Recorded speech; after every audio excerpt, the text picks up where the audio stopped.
kepada jemputan yang pertama, iaitu Cik Mahali Syumi, iaitu sebagai seorang guru daripada Sekolah Ta'min Tanjung Rambutan.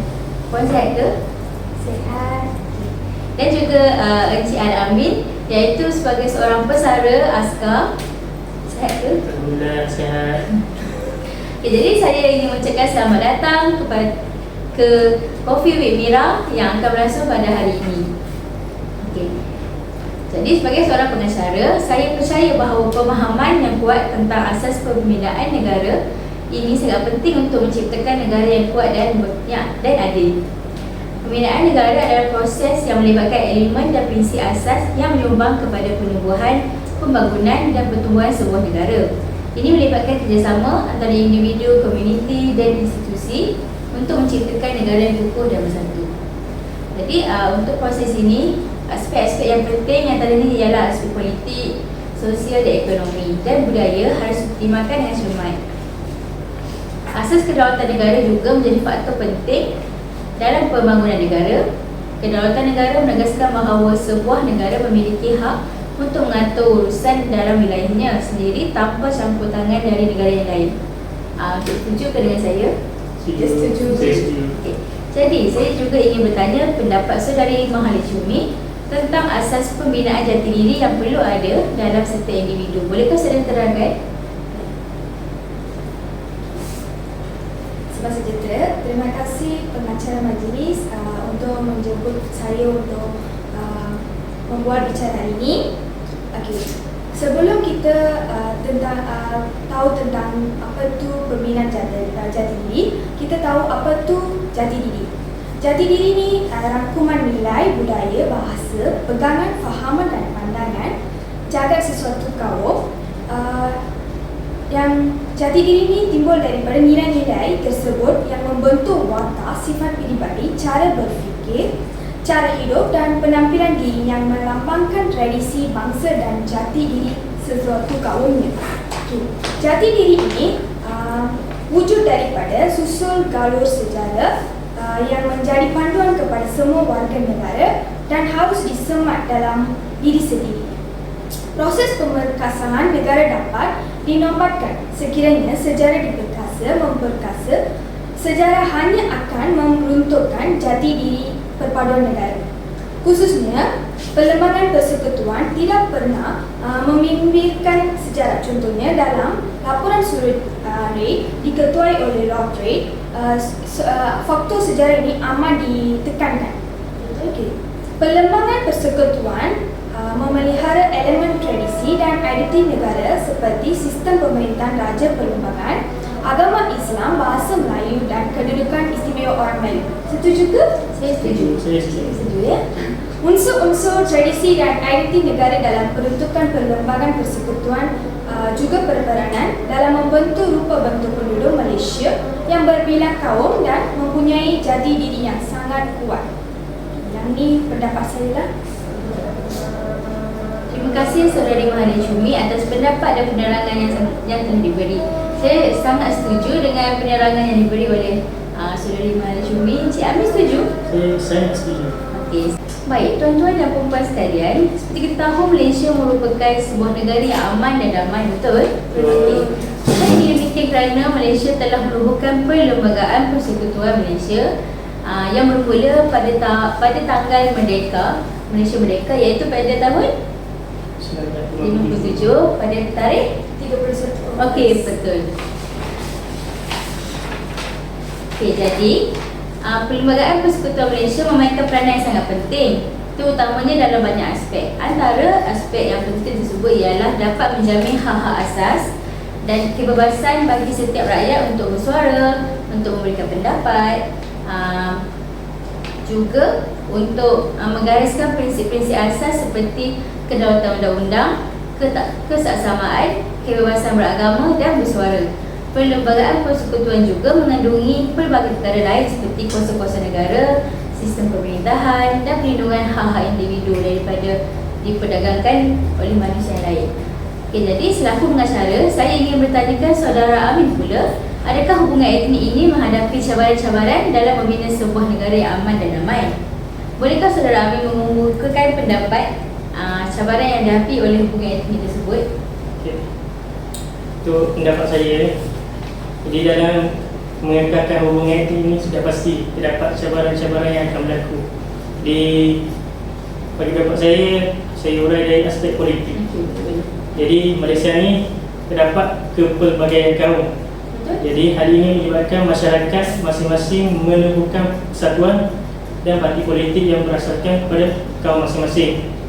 Contohnya bagi kaum Melayu, kita tahu kan ada UMNO, Parti Islam Malaysia, PAS, Parti Keadilan Rakyat PKR. Untuk kaum Cina pula ada MCA, dan kaum India pula ada MIC. Jadi alasan parti-parti politik ini ditubuhkan mengikut kaum adalah untuk mengelakkan kaum itu ditindas.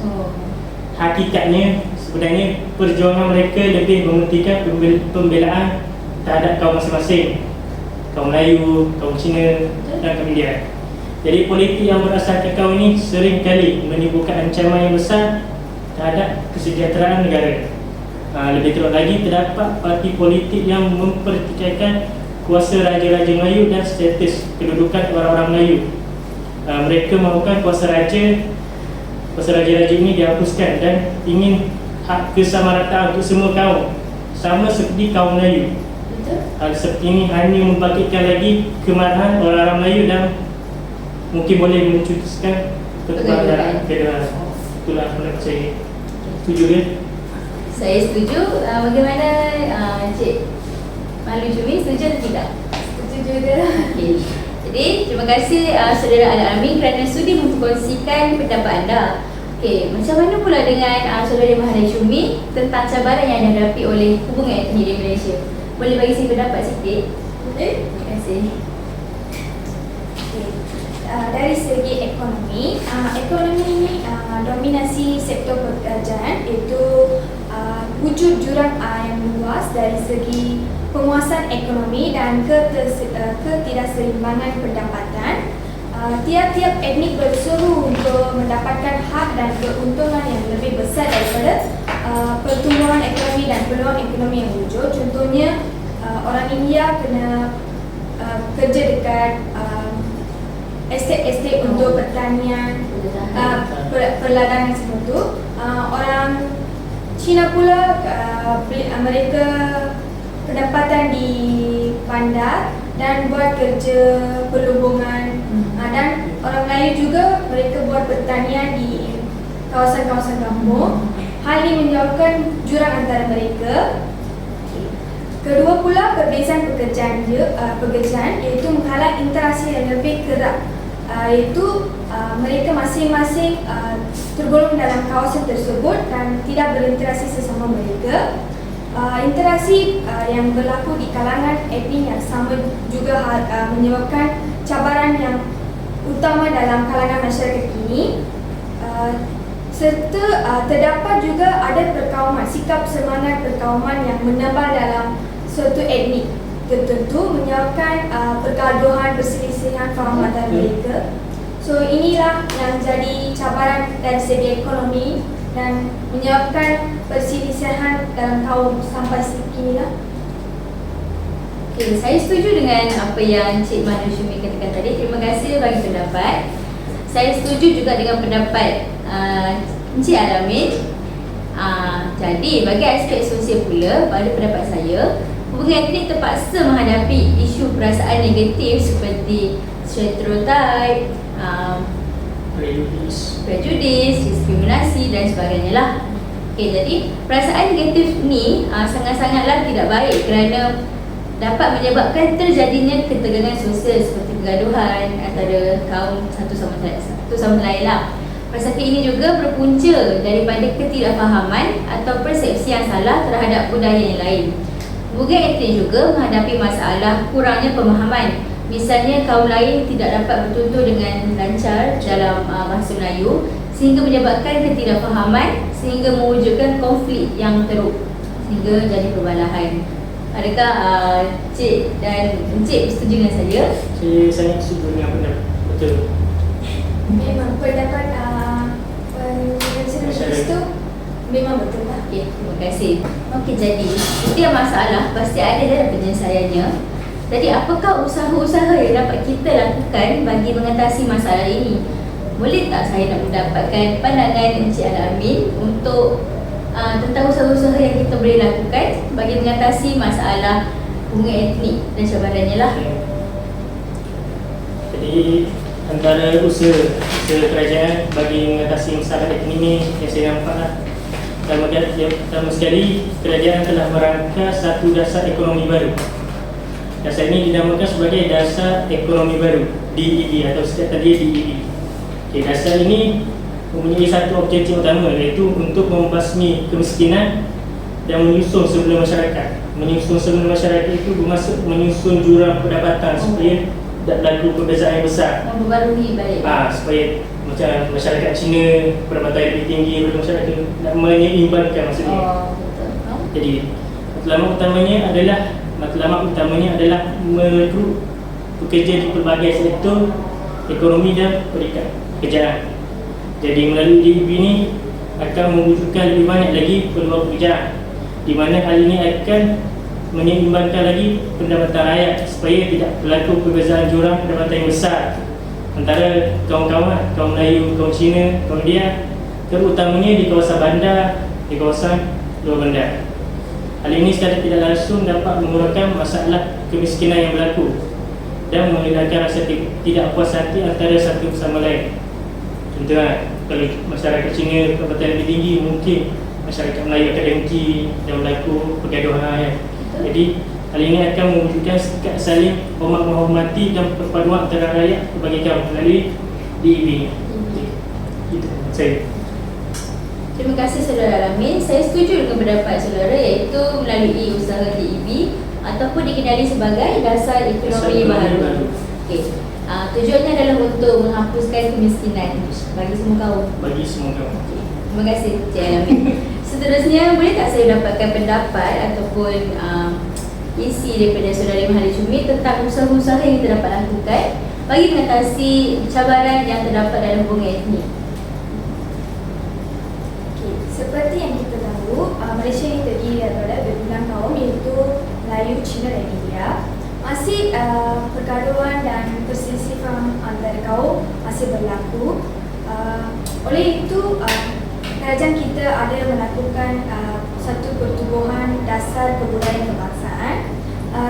Dasar ini mempunyai 3 prinsip, iaitu kebudayaan kebangsaan Malaysia berteraskan kebudayaan rakyat asal rantau ini. Unsur-unsur kebudayaan lain yang sesuai dan wajar boleh menerima menjadi unsur kebudayaan kebangsaan. Akhirnya Islam menjadi unsur penting dalam pembentukan kebudayaan kebangsaan.